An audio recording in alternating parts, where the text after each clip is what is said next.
Nah, sekarang marilah kita bersama-sama membuat brief design.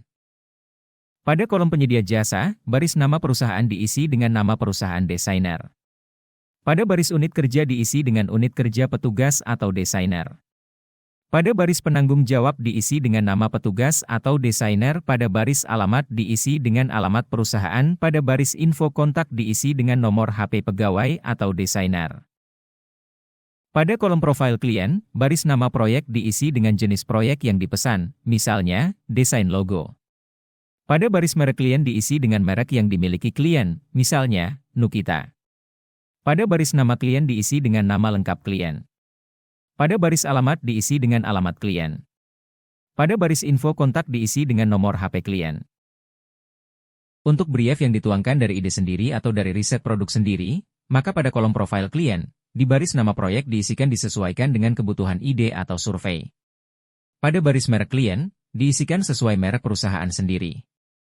Pada baris nama klien, diisi nama desainer. Pada baris alamat, diisikan alamat perusahaan sendiri. Dan pada baris info kontak, diisi dengan nomor HP desainer. Pada bagian proyek overview, terdapat 5 baris yaitu tujuan proyek, target proyek, timeline, tanggal deadline dan biaya. Pada baris tujuan proyek diisi dengan deskripsi tujuan proyek, misalnya, membuat logo kemasan yang menarik untuk memikat pelanggan baru, atau membuat identitas merek yang mudah dikenali. Pada baris target proyek diisi dengan deskripsi hasil akhir proyek, misalnya, logo vektor format PDF dan PNG. Pada baris timeline diisi dengan deskripsi uraian waktu, misalnya 4 hari, dengan uraian terdiri dari, 20 Oktober 2025 adalah penyusunan brief, 21 Oktober 2025 adalah pembuatan desain, 22 Oktober 2025 adalah review atau konsultasi atau finalisasi dengan klien, dan 23 Oktober 2025 adalah finalisasi desain. Pada baris tanggal deadline diisi dengan tanggal akhir pekerjaan atau penyerahan produk, misalnya, tanggal 25 Oktober 2025. Pada baris biaya diisi dengan biaya yang dibutuhkan dalam proses pembuatan produk, misalnya, Rp50.000. Pada bagian merek produk dan target pasar, terdapat 6 baris yaitu ulasan merek, ulasan produk, target pasar, pesan utama, penekanan periklanan dan yang disukai atau tidak dari kompetitor. Pada baris ulasan merek diisi dengan deskripsi merek, misalnya, Nukita, warung makanan ringan. Pada baris ulasan produk diisi dengan deskripsi ulasan produk, misalnya, makanan ringan berbahan dasar tepung kanji dan terigu.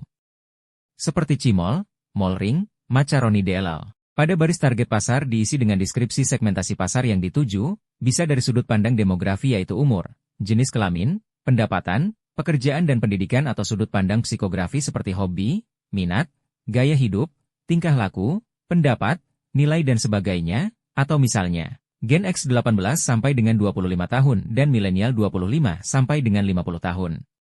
Pada baris pesan utama diisi dengan deskripsi pesan yang harus selalu muncul, misalnya, gurih renyah nikmat. Pada baris penekanan periklanan diisi dengan informasi penting yang bersifat propaganda, misalnya, aman tanpa pengawet. Pada baris yang disukai atau tidak dari kompetitor diisi dengan informasi kompetitor perusahaan, misalnya, desain kompetitor dominan warna merah, harga kompetitor lebih murah. Pada bagian referensi desain, terdapat 5 baris yaitu yang harus dan tidak boleh ada atau dilakukan, deskripsi atau dimensi produk, ketepatan desain, teks, dan elemen visual. Pada baris yang harus dan tidak boleh ada atau dilakukan, diisi dengan pedoman branding, jika ada, elemen desain yang harus dimiliki atau tidak boleh dimiliki. Misalnya, jangan gunakan font Helvetica. Pada baris deskripsi atau dimensi produk diisi dengan deskripsi produk dan atau dimensi produk, misalnya, ukuran tinggi 8 cm x keliling 22 cm, warna kontras, desain simetris, font menarik, bentuk simpel atau sederhana. Pada baris ketepatan desain diisi dengan ketepatan desain yang diinginkan, yang disukai atau yang tidak disukai. Untuk inspirasi boleh ambil contoh desain yang sudah dipublikasi, misalnya, mirip desain Kitela. Pada baris teks diisi dengan teks yang harus masuk dalam desain, misalnya, renyah aman tanpa pengawet.